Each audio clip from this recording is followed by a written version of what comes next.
காலுஜி, உங்களுக்கு வர வர சோம்பேறித்தனம் ரொம்ப அதிகமாயிடுச்சு. நான் நல்ல சாப்பாடு சாப்பிட்டு ரொம்ப நாள் ஆகுது. நீங்க இன்னமும் இப்படியே சோம்பேறித்தனமா இருந்தீங்கன்னா ஒரு நாள் இல்ல ஒரு நாள் நான் உங்ககிட்ட சொல்லிக்காம கொல்லிக்காம எங்க அம்மா வீட்டுக்கு கிளம்பி போக போறேன் பாருங்க. ஆமா ஆமா, நீ வருவன்னு தான் உங்க அம்மா உன்னை எதிர்பார்த்துக்கிட்டு உக்காந்துருக்காங்க. நீ என்னதான் கண்ணை கசக்கிக்கிட்டு அங்க போய் நின்னாலும் உன்னை ஒரே நாள்ல திருப்பி அனுப்பி விட்டுறாங்க. இதுல எப்ப பார்த்தாலும் அம்மா வீட்டுக்கு போறேன் அம்மா வீட்டுக்கு போறேங்கிற பேச்சு வேற. ஆமா, எப்பவும் என்ன சோம்பேறித்தனமா இருக்கன்னு சொல்றியே, நீ என்னைக்காவது ஒரு வேலைய உருப்படியா பாத்திருக்கியா? சோனா குருவிய பாரு, ஒரு நிமிஷம் சும்மா இருக்காது. குழந்தைங்களுக்கு பாடம் சொல்லி கொடுக்கறது, தன்னோட கூட்டை தானே சரி செய்யறது, இப்படி எந்த நேரம் பார்த்தாலும் ஏதாவது ஒரு வேலை செஞ்சுக்கிட்டே இருக்கு. அதே சமயத்துல கஷ்டம்னு எந்த பறவை வந்தாலும் அவங்களுக்கு உதவியும் செய்யுது. காலுஜி, என்ன திட்டுறதா இருந்தா நேரடியா திட்டுங்க. சோனா குருவிய உதாரணம் காட்டி திட்டாதீங்க, எனக்கு ரொம்ப கோபம் வரும். கோரி, உன் பேச்ச கேட்டுக்கிட்டு இது நாள் வரைக்கும் மற்ற பறவைகள் கிட்ட கொஞ்சம் தானியங்கள் இருந்தா கொடுங்க, கொஞ்சம் பழங்கள் இருந்தா கொடுங்கன்னு கேட்டு வாங்கி சாப்பிட்டுட்டு பழக்கப்படுத்திட்டோம். இதனால நமக்கு இந்த காட்டுல மரியாதையே இருக்க மாட்டேங்குது.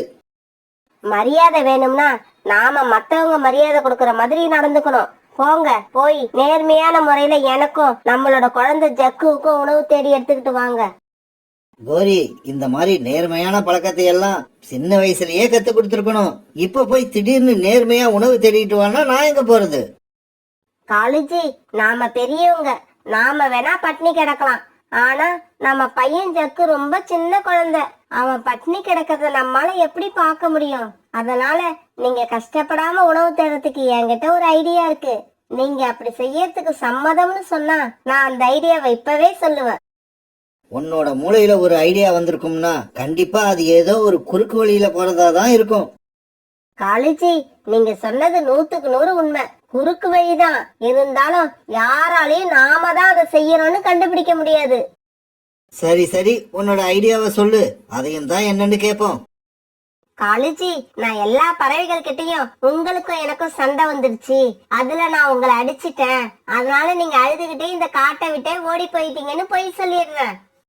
இப்படி சொல்றதால நமக்கு என்ன லாபம்? காலுஜி, இந்த காட்டுல எங்க திருட்டு போனாலும் நீங்க தான் திருடி இருப்பீங்களோன்னு ஒரு சந்தேகம் எல்லார் மனசுலயும் இருக்கு. நீங்க இப்படி காட்டை விட்டு ஓடி போயிட்டீங்கன்னு எல்லா பறவைகள் கிட்டையும் போய் சொல்லிட்டா அதுக்கப்புறம் இந்த காட்டுல எங்க திருட்டு போனாலும் உங்க மேல யாருக்கும் சந்தேகம் வராது. அது சரி, நான் இந்த காட்டை விட்டு ஓடிட்டா இங்க திருட்டு நடத்துறது யாரு? காலுஜி, நான் என்ன சொல்றேன், நீங்க பகல் பூரா பக்கத்து காட்டுல இருக்கிற குகையில போய் படுத்து தூங்குங்க. ராத்திரி இருட்டதுக்கு அப்புறம் இந்த காட்டுக்கு வந்து பறவைகள் வீட்டுல போய் உணவு திருடுங்க. அப்படி திருடின உணவை எங்க கிட்ட கொண்டு வந்து கொடுத்துட்டு காலையில மறுபடியும் அந்த குகைக்கு போய் படுத்து தூங்க ஆரம்பிச்சிடுங்க. சரி, உன்னோட யோசனை நல்லாதான் இருக்கு. திருடணும்னு நீ சொன்ன உடனேயே என் உடம்புல தன்னால சுறுசுறுப்பு வந்துருச்சு. இருந்தாலும் நான் எங்கேயாவது மாட்டிக்கிட்டேன்னா நான் ஓடி போயிட்டேன்னு பொய் சொன்ன காரணத்துக்காக உனக்கும் சேர்த்துதான் அடி விழும், அதை மறந்துடாத. காலுஜி, நீங்க என்னோட பிளான் படி நடங்க, எங்கேயும் மாட்டிக்க மாட்டீங்க, நாம அடி வாங்க வேண்டிய அவசியமும் இருக்காது. இப்படி சொன்ன கோரி கூட்டுல படுத்து தூங்க ஆரம்பிக்க காலுக்காகவும் தன்னோட கூட்டுல படுத்து தூங்க ஆரம்பிச்சது. மறுநாள் பொழுது விடிஞ்சிச்சு. கோரி தன்னோட கூட்டுல உட்காந்து அழுதுகிட்டு இருக்க செய்தியை கேட்ட எல்லா பறவைகளும் கோரிய பாக்கிறதுக்காக கோரியோட வீட்டுக்கு வந்தாங்க. கோரி அக்கா, என்னாச்சு? ஏன் இப்படி அழுதுகிட்டு இருக்கீங்க? சோனா, என்னையும் ஜக்கையும் அனாதையா விட்டுட்டு காலுஜி எங்கேயோ ஓடி போயிட்டாரு. காலண்ணா ஓடி போயிட்டாங்களா? எதுக்காக ஓடி போனாங்க? என்ன பிரச்சனை? நீங்க ஏதாவது சண்டை போட்டீங்களா? நான் ஒன்னும் சண்டையெல்லாம் போடல சோனா. கொஞ்ச நாளாவே காலேஜோட மனசுல ஒரு பெரிய வருத்தம் இருந்தது. என்ன பாக்குற பறவைகள் எல்லாம் என்ன ஒரு திருடன் மாதிரியே பாக்குறாங்க, அதனால எனக்கு ரொம்ப அவமானமா இருக்குன்னு அடிக்கடி சொல்லிக்கிட்டு இருந்தாரு. இன்னைக்கு காலையில எழுந்திருச்சு பாக்குறேன், வீட்டுல அவர் இல்ல. அவர் படுத்திருந்த இடத்துல இந்த லெட்டர் தான் இருந்தது. அப்படியா? அந்த லெட்டர்ல என்ன எழுதியிருக்கு? கோரி, நான் இன்னமும் உங்க கூட இருந்தேன்னா இந்த காட்டுல உள்ள பறவைகள் எல்லாம் உன்னையும் என்னோட பையனையும் என்ன பாக்குற அதே திருடங்கிற கண்ணோட்டத்துலதான் பாப்பாங்க. இந்த திருட்டு பட்டம் என்னோட போகட்டும், நீங்களாவது இந்த காட்டுல நல்ல மரியாதையா வாழுங்க. கோரி, காலு இன்னும் எத்தனை நாள் போய் தனியா இருந்துட போகுது? 2-3 நாள் கழிச்சு மறுபடியும் உன்கிட்டவே வந்து சேர்ந்துரும் பாரு. இல்ல ரீட்டா, காலேஜ் கண்டிப்பா திரும்ப வர மாட்டாங்க. ஏன்னா அவங்க மனசளவுல ரொம்ப நொந்து போயிருந்தாங்க. எனக்கு நல்லா தெரியும், திரும்ப வரணுங்கிற எண்ணம் அவங்களுக்கு கொஞ்சம் கூட வராது. கோரிக்காக இப்படி எல்லா பறவைங்க கிட்டையும் காலுக்காக ஓடி போயிட்டுதா பொய் சொல்லி நடிச்சுக்கிட்டு இருக்கும் போது காலுக்காக பக்கத்து காட்டுல உள்ள குகையில நிம்மதியா படுத்து தூங்கிட்டு இருந்தது. பிறகு ராத்திரி ஆச்சு. குகையில படுத்து தூங்கிட்டு இருந்த காலுக்காக அப்பதான் ஏந்திரிச்சிச்சு. வீட்டுல படுத்து தூங்குறத விட இந்த குகையில படுத்து தூங்குறது எவ்வளவு சுகமா இருக்கு. இப்படி நினைச்ச காலுக்காக பிறகு தன்னுடைய காட்டுக்கு பறந்து வந்துச்சு. இப்படி பறந்து வந்த காலுக்காக தூங்கிக்கிட்டு இருந்த எல்லா பறவைகள் வீட்டுல இருந்த உணவை திருட ஆரம்பிச்சது. காலுக்காக காட்டை விட்டு ஓடி போனது தெரிஞ்ச எல்லா பறவைகளும் ரொம்பவும் நிம்மதியா திருட்டு பயம் இல்லாம தங்களோட வீட்டுல படுத்து தூங்கிக்கிட்டு இருந்தாங்க. அவங்களுடைய இந்த நினைப்பு காலுக்காகத்துக்கு ரொம்பவும் வசதியா இருந்தது. பிறகு திருண்ண உணவையெல்லாம் எடுத்துக்கிட்டு காலுக்காக தன்னோட வீட்டுக்கு திரும்பி போச்சு. கோரி, உன்னோட ஐடியா ரொம்பவும் சூப்பரா வேலை செய்யுது. இங்க பாரு, எவ்வளவு உணவு கொண்டு வந்திருக்கேன். என்ன காலேஜி, இவ்வளவு பழங்களை கொண்டு வந்திருக்கீங்க? எனக்கு எந்த பழத்தை முதல்ல சாப்பிடுறதுன்னே தெரியல. இவங்களோட பேச்சு சத்தத்தை கேட்ட ஜக்கு தூக்கத்துல இருந்து எழுந்து உட்கார்ந்தான். அப்பா அப்பா, உங்களை பகல் பூரா பார்க்கவே முடியல. எங்கப்பா போயிருந்தீங்க? ஜக்கு, உங்க அப்பாவுக்கு பக்கத்து காட்டுல வேலை கிடைச்சிருக்கு. அந்த ஃபேக்டரியில உங்க அப்பாவுக்கு நிறைய சம்பளம் கொடுக்கறாங்க. இனிமே பகல் பூரா வேலை பார்த்துட்டு ராத்திரி தான் வீட்டுக்கு வருவாங்க. அந்த மாதிரி வர்றப்ப உனக்கு தேவையான தின்பண்டங்கள் நிறைய வாங்கிக்கிட்டு வருவாங்க. இதை கேட்டுட்டு சந்தோஷமான ஜக்கு மறுபடியும் படுத்து தூங்க ஆரம்பிச்சான். மறுநாள் பொழுது விடிஞ்சதும் ரீட்டா கிளி சோனா குருவி வீட்டுக்கு வந்தது. சோனா, நேத்து ராத்திரி நான் வீட்டுல வச்சிருந்த உணவு பொருட்கள் எல்லாம் திருட்டு போயிடுச்சு. காலுக்காக நம்ம காட்டை விட்டு போனதுக்கு அப்புறம் திருட்டு பையன் இல்லாம இருக்கலாம்னு நினைச்சேன். ஆனா இப்ப ஏதோ ஒரு புது திருடனும் நம்ம காட்டுக்கு வந்துட்டான். இங்க பாரு சோனா, நாளைக்கு எங்க அம்மா என் வீட்டுக்கு வராங்க. அவங்களுக்கு சாப்பிட கொடுக்கலான்னு 2 மாம்பழங்களை இங்க இருந்தோ தேடி கண்டுபிடிச்சு கொண்டு வந்தேன். திருட வந்தவன் அந்த மாம்பழங்களையும் சேர்த்து திருடிட்டு போயிட்டான். அதுதான் என் மனசுக்கு ரொம்பவும் கஷ்டமா இருக்கு. ரீட்டா, அப்பனா நேத்து ராத்திரி என் வீட்டுல வச்சிருந்த தானியங்களையும் யாரோ திருடிட்டு போயிட்டாங்கன்னு நினைக்கிறேன். ஏன்னா நான் அந்த தானியங்களை நம்ம தான் சாப்பிட்டுட்டு மறந்துட்டோம்னு நினைச்சிட்டு இருந்தேன். இப்ப நீ சொன்னதுக்கு அப்புறம் தான் என் வீட்டுல இருந்த தானியங்களும் திருட்டு போயிடுச்சுன்னு எனக்கு தெரிய வருது. சோனா, ஒரு சமயம் கோரி தன்னோட கணவர் காலு ஓடி போயிட்டாரு நம்ம கிட்ட எல்லாம் பொய் சொல்லி இருக்குமா? இல்ல ரீட்டா, அப்படியெல்லாம் இருக்காது. அன்னைக்கு கோரி அக்கா அழுதது என் கண்ணுலயே நிக்குது. இந்த விஷயத்துல எல்லாம் யாருமே பொய் சொல்ல மாட்டாங்க. இவங்க இப்படி பேசிக்கிட்டு இருக்கும்போது புறாவும் அங்க வந்தது. புறா அங்க வந்த உடனே சோனாவும் ரீட்டா கிளியும் நடந்தது எல்லாத்தையும் புறா கிட்ட சொன்னாங்க. புறாண்ணா, உங்க வீட்டுல ஏதாவது திருட்டு போயிடுச்சா? இல்ல சோனா, என்னோட வீட்டுல எதுவும் திருட்டு போகல. ஏன்னா என் வீட்டுல எந்த உணவுமே இல்ல. அதனாலதான் இன்னைக்கு உணவு தேட சீக்கிரமா கிளம்பி வந்தேன்.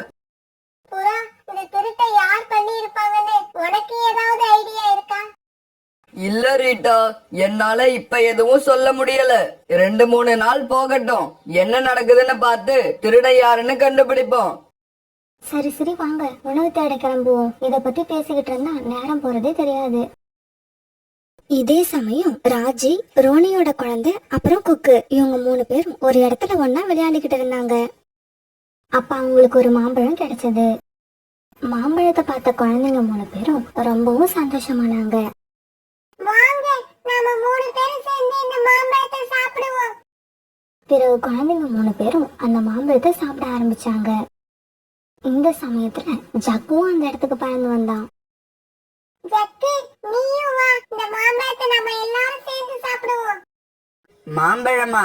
எனக்கு வேண்டாம். நான் இப்பதான் வீட்ல இருந்த 2 மாம்பழங்களை சாப்பிட்டுட்டு வரேன். அப்படியா? 2 மாம்பழங்களா? 2 மாம்பழங்கள் உனக்கு எப்படி கிடைச்சது? குக்கு, எங்க அப்பா இப்ப முன்ன மாதிரி சோம்பேறித்தனமா இருக்கிறது இல்ல. பக்கத்து காட்டுக்கு வேலைக்கு போறாரு. காலையில போற அவரு ராத்திரி தான் வீட்டுக்கு வராரு. அப்படி வரப்ப நிறைய பழங்களும் உணவு பொருட்களும் வாங்கிக்கிட்டு வராரு. அன்னைக்கு சாயங்காலம் குக்கு தன்னோட வீட்டுக்கு போனப்ப உணவு தேட போன சோனா குருவி, புறா, ரீட்டா கிளி, அப்புறம் ரோனி குருவி, இவங்க 4 பேரும் சோனா குருவி வீட்டு வாசல்ல உட்காந்து பேசிக்கிட்டு இருந்தாங்க. காலுக்காக காட்டை விட்டு போனதுக்கு அப்புறமும் நம்ம காட்டுல இப்படி திருட்டு நடக்குதுன்னா ஆச்சரியமா இருக்கு. ஒருவேளை பக்கத்து காட்டுல இருந்து திருடர்கள் யாராவது நம்ம காட்டுக்கு வந்திருப்பாங்களோ? இல்ல, எனக்கு என்னவோ அப்படி தோணல. ஏன்னா எங்க வீட்ல நான் காஞ்ச தானியங்களை 4 தான் வச்சிருந்தேன். அதையும் நேத்து ராத்திரி யாரோ திருடிட்டு போயிருக்காங்க. அந்த அளவுக்கு அல்பமா திருடுறது காலுக்காக மட்டும்தான். ஆனா காலுக்காகவும் இப்ப நம்ம காட்டுலயே இல்ல. எனக்கு அதுதான் ரொம்ப குழப்பமா இருக்கு. அம்மா, எல்லாரும் எதை பத்தி பேசிக்கிட்டு இருக்கீங்க? குக்கு, இப்ப நம்ம காட்டுல மறுபடியும் திருட்டு போக ஆரம்பிச்சிருச்சு. சோனா, நாளைக்கு எங்க அம்மா ஊர்ல இருந்து என்ன பார்க்க வருவாங்க. அவங்களுக்கு கொடுக்க வச்சிருந்த மாம்பழமும் திருட்டு போயிடுச்சு. வேற வழி இல்ல, இப்ப அவங்களுக்கு காஞ்ச தானியங்களை கொடுக்க வேண்டியதுதான். காலுக்காக இருந்தப்பதான் இந்த தொல்லை இருந்தது. ஆனா காலுக்காக காட்டை விட்டு ஓடி போனதுக்கு அப்புறமும் அதே தொல்லைதான். அம்மா, காளு அங்கிள் எங்கேயும் ஓடி போகல. அவங்க பக்கத்து காட்டுக்கு வேலைக்கு போயிருக்காங்க. என்னது, காலன் நான் பக்கத்து காட்டுக்கு வேலைக்கு போயிருக்கா? உனக்கு யார் சொன்னது? நீ காலங்களை பாத்தியா? இல்லம்மா, நாங்க விளையாண்டுகிட்டு இருக்கப்ப எங்களுக்கு ஒரு மாம்பழம் கிடைச்சது. அப்ப அங்க ஜக்குவும் வந்தான். அவனையும் மாம்பழம் சாப்பிட கூப்பிட்டப்ப வேண்டாம், நான் இப்பதான் 2 மாம்பழம் வீட்டுல சாப்பிட்டு வந்தேன்னு சொன்னான். மாம்பழம் ஏதுன்னு கேட்டதுக்கு எங்க அப்பா இப்ப பக்கத்து காட்டுக்கு வேலைக்கு போயிருக்காரு. பகல் பூரா வேலை பார்த்துட்டு ராத்திரி மட்டும்தான் வீட்டுக்கு வருவார்னு சொல்றான். காலங்கள் அப்படி வீட்டுக்கு வர்றப்ப நிறைய பழங்களும் உணவுப் பொருட்களும் கொண்டு வர்றதாக சொன்னான். உண்மை என்னன்னு இப்ப தெரிஞ்சு போச்சு, சந்தேகமே இல்ல. இப்ப நம்ம காட்டுல நடக்கிற எல்லா திருட்டுக்கும் காரணம் காலுக்காகத்தான். ஆமா ஆமா, என் வீட்ல இருந்த 4 காஞ்ச தானியங்கள் திருட்டு போனப்பவே நான் சந்தேகப்பட்டேன். இது கண்டிப்பா காலுக்காகத்தோட வேலைதான். சோனா, காலுக்காகத்து மேலயும் கோரிக்காகத்து மேலயும் ரொம்ப நம்பிக்கை வச்சு சொன்னியே, இப்ப என்னாச்சு பாத்தியா? காலுவே திருந்தணும்னு நினைச்சாலும் கோரி காலுவை திருந்த விடாது. சரி சரி, எல்லாரும் உஷாரா இருங்க. இன்னைக்கு ராத்திரி திருட வர காலுவை மட்டும் பிடிச்சு புண்ணியம் இல்ல, கோரியையும் சேர்த்து பிடிச்சாகணும். இன்னும் ஒரு முக்கியமான விஷயம், யாருமே உணவை வீட்டுல வச்சிருக்காதீங்க, வேற எங்கேயாவது மறைச்சு வைங்க. இப்படி பேசிக்கிட்ட எல்லா பறவைகளும் அவங்கவுங்க வீட்டுக்கு பறந்து போனாங்க. அன்னைக்கு ராத்திரி காலுக்காகவும் வழக்கம் போல குகையில இருந்து தன்னோட காட்டுக்கு பறந்து வந்தது. இப்படி பறந்து வந்த காலுக்காகவும் ஒவ்வொரு வீடா போய் பார்த்தது. ஆனா எந்த வீட்லயும் அதுக்கு உணவு கிடைக்கவே இல்லை. காலுக்காக எல்லா பறவைகளும் தூங்கத்தான் நினைச்சுக்கிட்டு இருந்தது. ஆனா எல்லாருமே தூங்குற மாதிரி நடிச்சு காலுக்காகத்தை வாட்ச் பண்ணிக்கிட்டு இருந்தாங்க. என்ன இது ஆச்சரியமா இருக்கு, எந்த பறவை வீட்லயும் தானியங்களோ பழங்களோ எதுவுமே இல்லையே. என்ன ஆச்சு இவங்களுக்கு? நாம காட்டை விட்டு போனதை கேள்விப்பட்டு இவங்களும் நம்மள மாதிரி சோம்பேறி ஆயிட்டாங்களா, இல்ல நம்மள மாதிரியே திருடி திங்கலாங்கிற முடிவுக்கு வந்துட்டாங்களா? இப்படி பேசிக்கிட்ட காலுக்காகவும் பிறகு தன்னோட வீட்டுக்கு பறந்து போச்சு.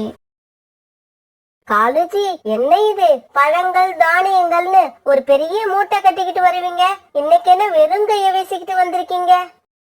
கோரி, எல்லா பறவைகளுக்கும் என்ன ஆச்சுன்னே தெரியல. ஒரு வீட்லயும் காஞ்ச தானியங்கள் கூட கிடைக்கல. நம்ம காட்டுல உள்ள பறவைகளுக்கெல்லாம் என்ன ஆச்சுன்னே தெரியல. ஏன் இப்படி மாறினாங்கன்னு தெரியல. ஏன் மாறினாங்கன்னு தெரியலையா? உங்களை பத்தின உண்மை எல்லா பறவைகளுக்கும் தெரிஞ்சு போயிடுச்சு, அதனாலதான் எல்லாரும் மாறிட்டாங்க. எல்லா பறவைங்களுக்கும் உண்மை தெரிஞ்சு போச்சுன்னு தெரிஞ்ச காலுக்காகத்துக்கும் கோரிக்காகத்துக்கும் இப்ப வேர்க்க ஆரம்பிச்சிருச்சு. காலன்னா கோரியக்கா, உங்க 2 பேருக்கும் எப்பவும் நல்ல புத்தியே வராதா? ஏன் எப்பவும் இப்படி குறுக்கு வழியிலே போறீங்க? காலு, கோரி, நீங்க எங்களுக்காக திருந்த வேண்டாம். இதோ தூங்கிக்கிட்டு இருக்கானே உங்க பையன் ஜக்கு, அவனுக்காக திருந்துங்க. காலு, நீ பக்கத்து காட்டுக்கு வேலைக்கு போறன்னு சொன்ன உன் பையன் ஜக்கு உண்மைன்னு நம்பி சோனா பையன் குக்கு கிட்ட உன்னை பத்தி எவ்வளவு பெருமையா பேசியிருக்கான் தெரியுமா? எங்க அப்பா முன்ன மாதிரி இல்ல, இப்ப நல்ல உழைப்பாளியா மாறிட்டாரு. பகல் பூரா பக்கத்து காட்டுல வேலை செஞ்சுட்டு ராத்திரி தான் திரும்பி வராரு. அப்படி இப்படின்னு உன்னை பத்தி பேசி ரொம்ப சந்தோஷப்பட்டிருக்கான். இப்படி சந்தோஷப்பட்டாவன் நீங்க 2 பேரும் செஞ்ச காரியம் தெரிஞ்சா அவன் ரொம்ப நொந்து போயிடுவான். உங்களோட வாழ்க்கை தான் இப்படி போயிடுச்சுன்னா உங்க பையனோட வாழ்க்கையை உங்களை மாதிரியே ஆக்கிடாதீங்க. எல்லா பறவைகளும் இப்படி எடுத்து சொல்ல காலுக்காகத்துக்கும் கோரிக்காகத்துக்கும் தாங்க செஞ்ச தப்பு என்னன்னு புரிய ஆரம்பிச்சது. பறவைகளே, நாங்க செஞ்சது தப்புதான், இப்ப எங்களுக்கு நல்லா புரியுது. இதுக்கப்புறம் நாங்க எந்த தப்பும் செய்ய மாட்டோம். இப்ப நாங்க செஞ்ச தப்பு தெரிஞ்சிருச்சுன்னா எங்க பையன் ஜக்கு கூட எங்களை மதிக்க மாட்டான். தயவு செய்து அவங்கிட்ட இதை யாரும் சொல்லிடாதீங்க. இந்த நிமிஷத்துல இருந்து நாங்க இந்த திருட்டு புத்தியெல்லாம் விட்டுட்டு நல்ல பறவைகளா மாறிடுவோம். பிறகு அங்கிருந்த பறவைகள் எல்லாரும் தங்களோட வீடுகளுக்கு பறந்து போனாங்க. காலுவும் குருவியும் மட்டும் தங்களுடைய தவற உணர்ந்து அழுதுகிட்டே நின்னாங்க.